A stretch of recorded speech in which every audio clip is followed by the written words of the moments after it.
Do you want to avoid a roadside disaster? Watch this before hitting the road. Hi everybody, it's Deb with Deb's RV Services and welcome to today's video. I'm a certified inspector and a registered technician, and today I want to talk to you about the top 10 mistakes that every RVer makes before hitting the road. Stick around until the end because I've got a free bonus for you. Number 1, checking your tires. You want to make sure that all your tires are up to the proper PSI that is recommended by the manufacturer, usually found around a sticker by the door or at the sidewall of your travel trailer fifth wheel. When I first started RVing, I didn't necessarily do that, and now I have a tire pressure monitoring system where I am always checking the tires because now I realize the absolute importance of it, and I don't want to have a blowout, and neither do you. You want to check the sidewalls and make sure that there's no cracks or anything and that your wear is even. So checking your tires and making sure before every trip is absolutely critical to you having a safe travel experience. Number 2, gassing up your motorhome or your tow vehicle.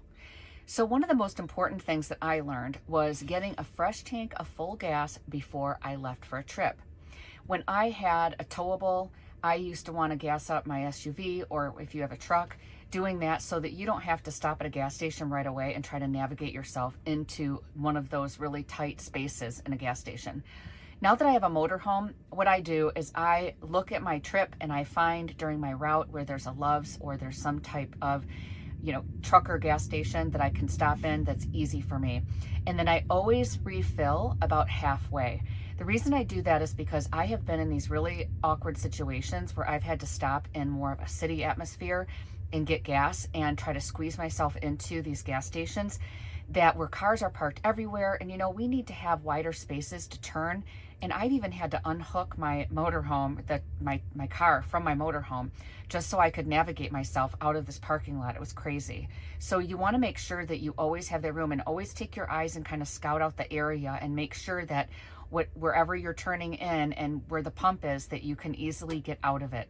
So gassing up prior to going is super important, and then filling your gas about halfway saves you from having some of those experiences where you have to do it in emergency and you can't find a gas station, and then it's not as easy to get in and out of, and it's such a headache. Number 3, you want to do a route and weather check. So you first want to calculate your route. The best route that you can take might be highways if you prefer that, but you also want to make sure that you're not going to go under any low bridges or anything that doesn't accommodate the size of your RV. So mainly when you're going cross country, you might take highways or back roads. Pretty typically, if there's truckers that can go on that route, then you can go on that route. So I use another app called Drive, and that is a subscription that costs me about $17 a year, and I can check the weather and the wind, and it is an awesome app. So out west, there's so much wind that you have to really be careful. You never know when a windy day is going to pop up on you, and you're driving along the freeway and you're clenching the steering wheel trying to make sure that you don't fly off the side of the road or into another car. So if it's a super windy day and there's a lot of gusts, I just wait another day and decide not to go. Or it might be that the winds aren't coming in until the afternoon, or the winds are in the morning, but then they die off in the afternoon. So you can replan your trip accordingly. But getting an app like that and checking out the weather and making sure that the route is suitable for your RV saves you a lot of headaches when you're out there on the road and you realize that you've just been caught by a major storm that you weren't aware was going to happen. Number 4 is the pre-trip walk around. You want to go around the outside of your RV and you just want to make sure that everything is locked up and nothing's going to fly out or fall open while you're driving. So even the door, I had a main door one time fly open on me because it wasn't closed exactly it wasn't latched properly. So the door just flung open while I was driving. And luckily I was just on a side street and I stopped at the stop sign and I was able to close it. So you want to make sure that your cargo doors are closed, your awning is latched in appropriately, your vent fans on your roof are closed and not open. You want to make sure that anything that could come loose, that you check it to make sure that it's nice and tight and fastened. Your slides are in, your windows are closed, anything that could possibly be open is closed and locked so that it doesn't fly open during your trip. Number 5 is checking your weight limits.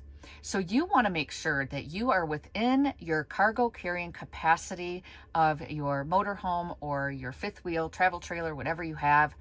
And you can find that out through a calculation going on. You can look in the sticker of your RV and you can find out what you're allowed to carry. I also go and get myself weighed. If you haven't weighed yourself, you want to do that. You want to make sure that with all of the stuff that you have inside that you're not over weight limit, especially if you're in a travel trailer, because if you are towing something and you get wind gusts or anything that takes you off balance and you're overweight, that's how accidents happen. That's how people swerve and they can't gain control of their vehicle because their travel trailer is way over limit.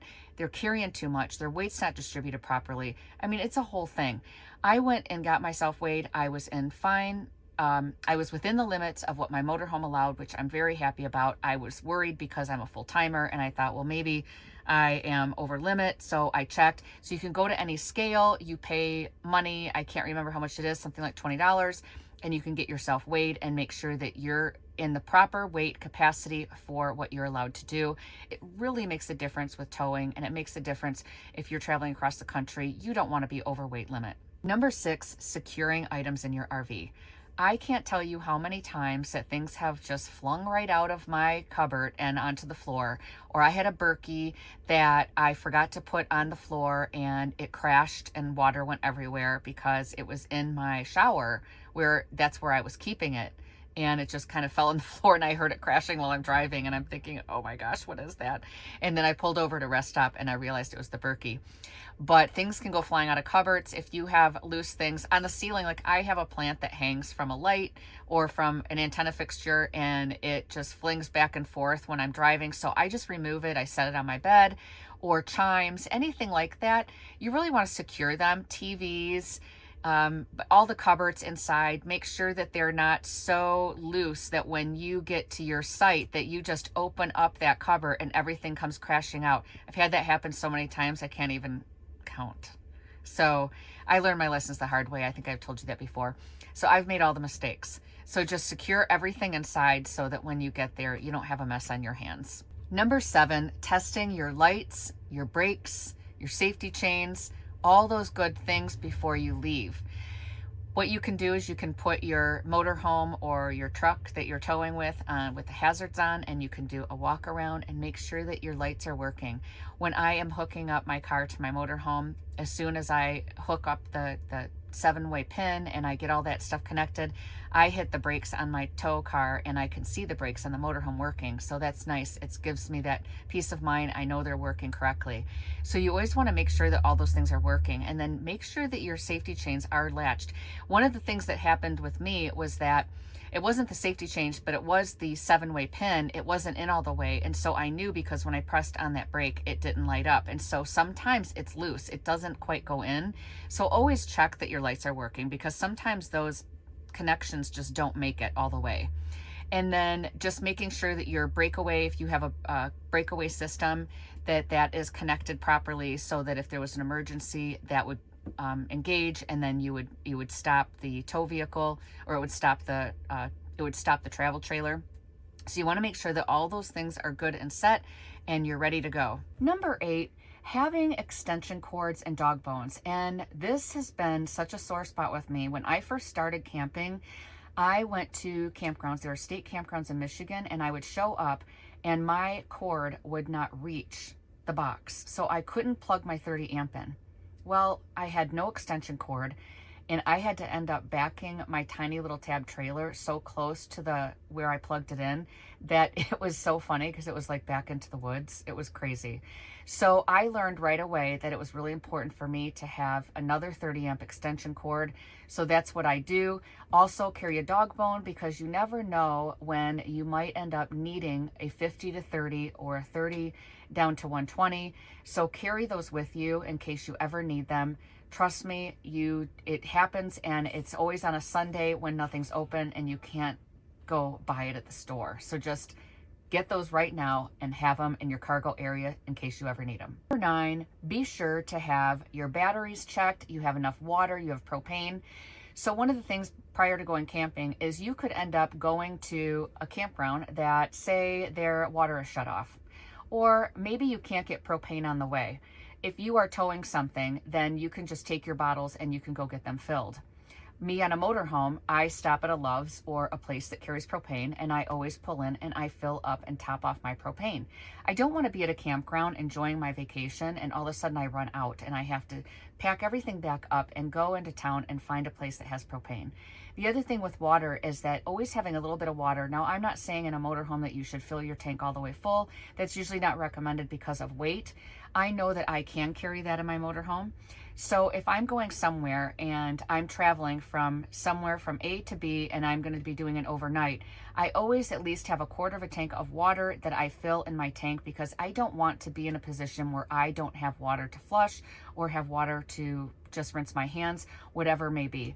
I always have a little bit of water just as a backup. I've also been at campgrounds where they've turned off the water system because they've had some kind of problem with their plumbing.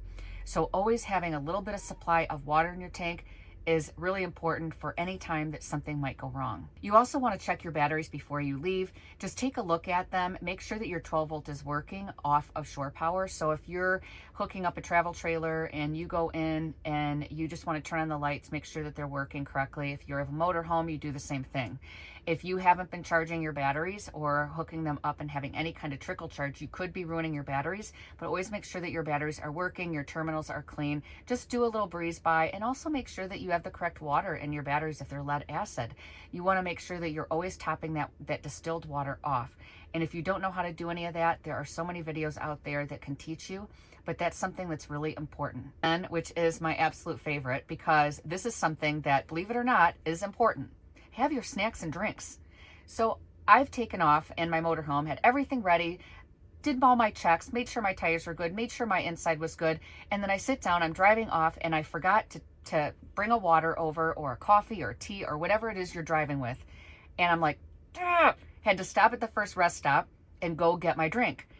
Also, I don't know about you, but whenever I'm driving, I want to eat. So I want snacks that I can have to keep me busy, because I start to get tired or I'm bored and I want something that I can munch on. So go get your snacks, get your drinks, set them next to you so that you can just reach over whenever you're ready to have that snack and you can grab it easily.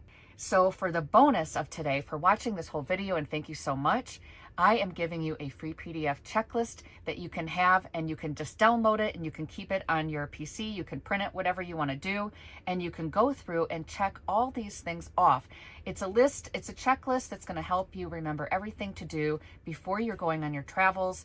And I hope you all stay safe out there. Thank you for watching this video, and I can't wait to see you on the next one.